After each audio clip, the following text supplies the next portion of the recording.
Le 14 mai, François Bayrou n'aura pas d'autre choix que de dire oui, j'ai menti.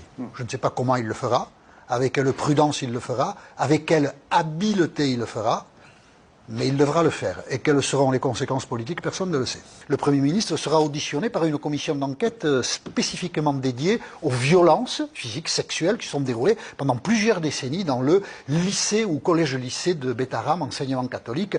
À côté de Pau, François Bayrou disait « je savais rien, je savais rien ». Et un témoignage est apparu, celui de sa fille, Hélène Perlan, qui a témoigné dans un livre qui est paru la semaine dernière, Alain Esquer, qui est celui qui a permis de révéler toute cette affaire il y a 1 an et demi. Il a rassemblé tous les témoignages. Voilà, il a rassemblé tous les témoignages, c'est publié chez Michel Lafon, et parmi les témoignages, il y a le témoignage d'Hélène Perlan, qui a été scolarisée à Bétarame et qui a été victime, on va l'entendre, qui a été victime d'une attaque violente de la part d'un curé. C'était un camp scout un été, elle a 14 ans. Un tabassage. Comment? Un tabassage. Ouais, exactement, le curé, elle le raconte, le curé... Il la chope par les cheveux, il la tabasse. Sans qu'elle comprenne bien pourquoi, effectivement, l'agresse, probablement parce qu'elle était la fille de François Bayrou, qui était un notable de la région, probablement pour ça, n'a pas d'autre hypothèse, et elle raconte ce qu'elle a subi.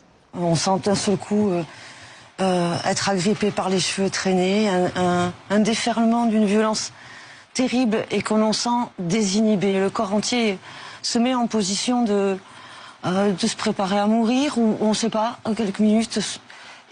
Ça dure probablement peu de temps, ça paraît un temps infini, le corps lâche.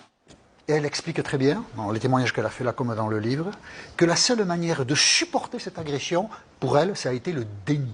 Et la seule manière de rester dans le déni, c'est de ne le dire à personne. Et donc pas à ses parents, et donc pas à son père.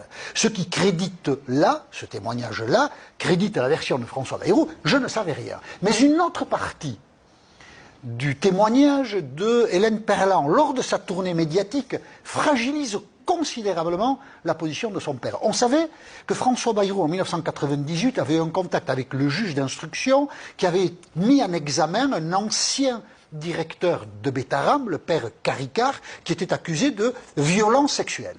Et on savait que François Bayrou avait eu un contact à l'époque avec le magistrat instructeur, mais, avait dit François Bayrou, nous n'avons pas parlé du fond du dossier. Je suis resté dans des généralités, et de ce fait, je ne savais rien. Eh bien, Hélène Perlan, sur Mediapart, a démenti la version de son père.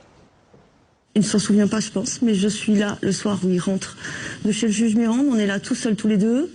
Et il me dit, ne le répète surtout pas, j'ai juré d'être dans le secret de l'instruction. Est-ce que tu crois possible ça? Est-ce que tu crois possible ça? Est-ce que tu crois possible les violences scolaires? Mais surtout, ne le répète pas, puisque je suis lié par le secret de l'instruction, que le juge Mirande visiblement a violé, et François Bayrou se trouve dépositaire de ce viol du secret de l'instruction, et lui-même viole à son tour le secret de l'instruction, puisqu'il demande à sa fille, est-ce que tu crois possible ça? Et le ça vient démontrer que début février, à l'Assemblée nationale, François Bayrou a menti avec un M majuscule quand il a dit ça. Je n'ai jamais été informé de quoi que ce soit de violence ou de violence a fortiori sexuelle. Est-ce que vous croyez que nous aurions scolarisé nos enfants dans des établissements dont il aurait été soupçonné ou affirmé qu'il se passe des choses de cet ordre? Eh bien oui, monsieur Bayrou, vous avez scolarisé des enfants en sachant qu'il se passait des choses de cet ordre, puisque c'est la formule qu'il emploie dans cet établissement. Et le 14 mai, François Bayrou n'aura pas d'autre choix que de dire oui, j'ai menti.